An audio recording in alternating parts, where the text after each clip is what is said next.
નિર્વાણ પ્રકરણ પરમાત્માની નિત્ય સત્તા, જગતની અસત્તા અને જીવન મુક્ત અવસ્થાનું નિરૂપણ. શ્રી વશિષ્ઠજી કહે, હે રઘુનંદન, જેનાથી આ સંપૂર્ણ જગત ઉત્પન્ન થાય, જેનામાં સંપૂર્ણ જગત સ્થિત છે, જે સંપૂર્ણ જગત સ્વરૂપ છે, જે સર્વત્ર વિદ્યમાન છે અને જે સર્વમય છે, તેને નિત્ય પરમાત્મા સમજો.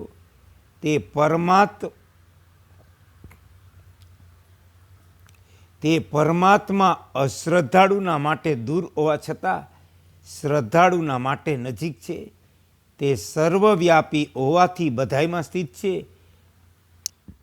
અને વાસ્તવમાં જ્ઞાન અને જ્ઞેયથી રહિત સચ્ચિદાનંદ પરમપદ સ્વરૂપ છે.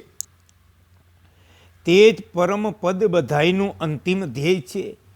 તે સંપૂર્ણ દ્રષ્ટિઓમાં સર્વોત્તમ દ્રષ્ટિ છે. તે જ બધાય મહિમાઓનું સર્વોત્તમ મહિમા છે. તે જ ગુરુઓનો પણ ગુરુ છે. તે જ બધાયનો આત્મા છે અને તે જ વિજ્ઞાન છે. તે શૂન્ય સ્વરૂપ છે. તે જ પરબ્રહ્મ છે. તે જ પરમ કલ્યાણ છે. તે જ શાંત અને મંગલમય શિવ છે. તે જ પરમ વિદ્યા છે અને તે જ પરમ સ્થિતિ છે. તે પરમાત્મામાં જગત અજ્ઞાનથી સત્ય જેવું ભાસે, વાસ્તવમાં વિવેક દ્વારા વિચાર કરતા તે અસત છે. આદિ અંત રહિત આકાશની જેમ વ્યાપક હું જ પરબ્રહ્મ પરમાત્મા છું. મારા વિનાનો આ સંસાર કાંઈ નથી. આવો નિશ્ચય કર્યા પછી બ્રહ્મ સ્વરૂપ એવા મારામાં પરિચ્છિન્નતા રહી શકતી નથી. જે પુરુષ આ પ્રકારનો નિશ્ચયવાળો છે, તે બહારથી લોકશાસ્ત્રની મર્યાદા અનુસાર કાર્ય કરતો હોવા છતાં વાસ્તવમાં ઉત્પત્તિ વિનાશ રહિત છે.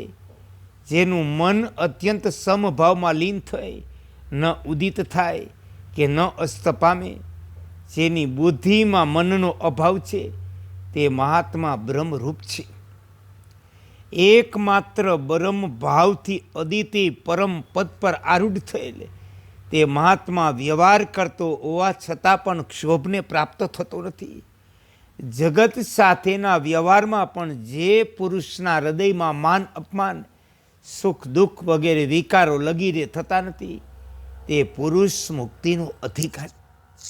તે શાંત ચેતન પરમાત્મા પોતે પોતાની મેળે પોતાનામાં સંકલ્પ કરે, તેનો સંકલ્પ એ જ સંસાર અને તેના સંકલ્પનો અભાવ પરમપદ.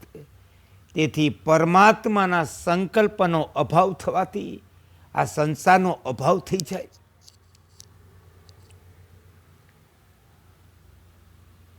તેથી મુનિઓ પરમાત્માના સંકલ્પને સાક્ષી પ્રમાણ, પ્રમેય વગેરે રૂપે સંસારની પરંપરા કહે. જેમ સોનાના કડા કુંડળ વગેરે સોનાથી અલગ નથી, સોનાના કડા કુંડળ સોનાથી અલગ નથી, તે જ પ્રમાણે પરમાત્માના સંકલ્પરૂપા સંસાર પણ પરમાત્માથી અલગ નથી. પરમાત્માના યથાર્થ જ્ઞાનથી ભોગ વાસના ક્ષીણ થઈ જાય. ભોગ વાસનાનો અભાવ જ જ્ઞાનીનું ઉત્તમ લક્ષણ.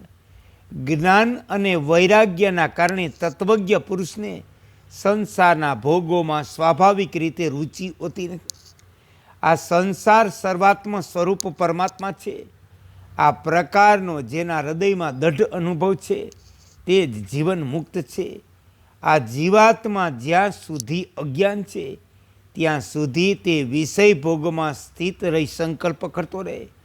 જ્યારે તેના અંતઃકરણમાં ઉત્તમ તત્વજ્ઞાનનો ઉદય થઈ જાય, ત્યારે સંકલ્પ વિકલ્પનો આ ક્રમ શાંત થઈ જાય.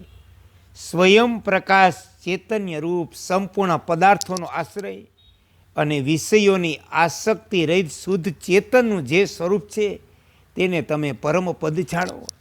આ સંસાર સંકલ્પમય છે. તેથી સંકલ્પ નષ્ટ થઈ જતા સંસાર નષ્ટ થઈ જાય. પછી સચ્ચિદાનંદ પરમાત્મા રહી જાય. ઓમ શ્રી યોગ વશિષ્ઠાય નમઃ. હે કૃષ્ણ, હે કૃષ્ણ, હે કૃષ્ણ.